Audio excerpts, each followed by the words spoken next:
శాంతి చర్చలపై మావోయిస్టులు సంచలన లేఖ రాసినట్లుగా తెలుస్తుంది. దానికి సంబంధించిన బ్రేకింగ్ చూస్తున్నాం. శాంతి చర్చలకు సిద్ధమని మావోయిస్టులు ప్రకటించారు.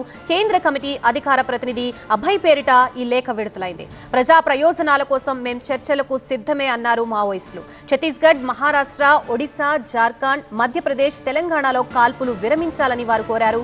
చర్చలకి కేంద్ర, రాష్ట్ర ప్రభుత్వాలు సిద్ధమైతే తక్షణం కాల్పుల విరమణకి మేం సిద్ధమని మావోయిస్టులు తమ లేఖలో వివరించారు. శాంతి చర్చల కోసం ప్రభుత్వాలపై ఒత్తిడి తీసుకురావాలని మేధావులు, రచయితలు, హక్కుల సంఘాలకి విజ్ఞప్తి చేశారు. శాంతి చర్చల కోసం క్యాంపెయిన్ చేపట్టాలని ఈ లేఖలో అభయ్ పిలుపునిచ్చారు. 2004లో ఏపీ ప్రభుత్వంతో మావోయిస్టుల శాంతి చర్చలు జరిగాయి.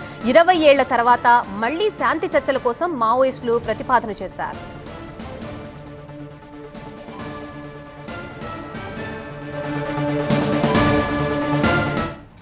ఇదే అంశానికి సంబంధించి మా క్రైమ్ బ్యూరో చీఫ్ విజయ్ మరిన్ని అప్డేట్స్ అందిస్తారు. విజయ్, చెప్పండి, ఇంతకుముందు 20 ఏళ్ల తర్వాత మళ్లీ శాంతి చర్చలకి మావోయిస్టులు ముందుకు వచ్చారు. దీన్ని ఏ విధంగా చూడొచ్చు? దీనికి కేంద్రం ఎటువంటి సమాధానం ఇచ్చే అవకాశం ఉంది?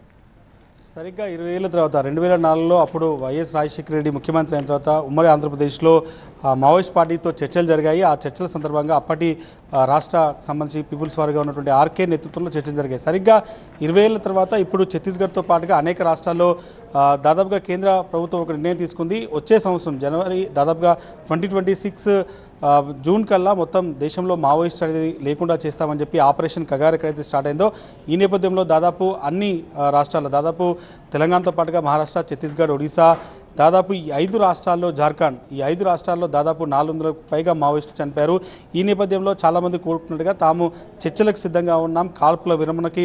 ఒకవైపు ఎక్కడ కూడా ఈ 5 రాష్ట్రాల్లో ఎక్కడైతే మావోయిస్టులపైన ఏరివేతకు ఆపరేషన్ కగారు ఉపయోగిస్తున్నారో దాన్ని వెంటనే ఆపివేస్తే తాము కూడా చర్చలకు సిద్ధంగా ఉన్నామనేది మావోయిస్ట్ కేంద్ర కమిటీ ఒక లెటర్ రిలీజ్ చేసింది. దీంట్లో శాంతి చర్చలు దాదాపు 20 సంవత్సరాల తర్వాత ఇట్లాంటి ప్రపోజల్తో మావోయిస్ట్ పార్టీ ముందుకు వచ్చింది.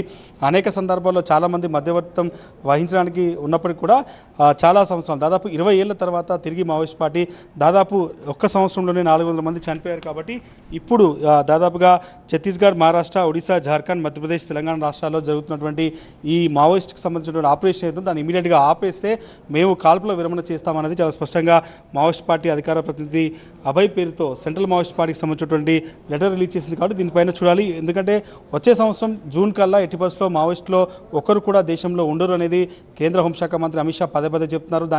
దానికి సంబంధించి అనేక రకమైన చర్యలు తీసుకుంటున్నారు. రేపు ఆయన ఛత్తీస్గఢ్లో పర్యటించబోతున్న నేపథ్యంలో ఇప్పుడు మావోయిస్ట్ పార్టీ ఒక లెటర్ రిలీజ్ చేయడం, దాన్ని చర్చలకు సంబంధించిన ప్రతిపాదన పేరుతో చోచుక చాలా స్పష్టంగా రాశారు. ఛత్తీస్గఢ్, మహారాష్ట్ర, గడ్చిరోలి, ఒడిశా, జార్ఖండ్, మధ్యప్రదేశ్, తెలంగాణ ఈ 5 రాష్ట్రాల్లో ఎక్కడైతే మావోయిస్టుల ఏరివేతకు ఒక ఆపరేషన్ జరుగుతుందో దాన్ని ఇమీడియట్గా ఆపివేస్తే మాత్రం తాము చర్చలకు సిద్ధంగా ఉన్నాం.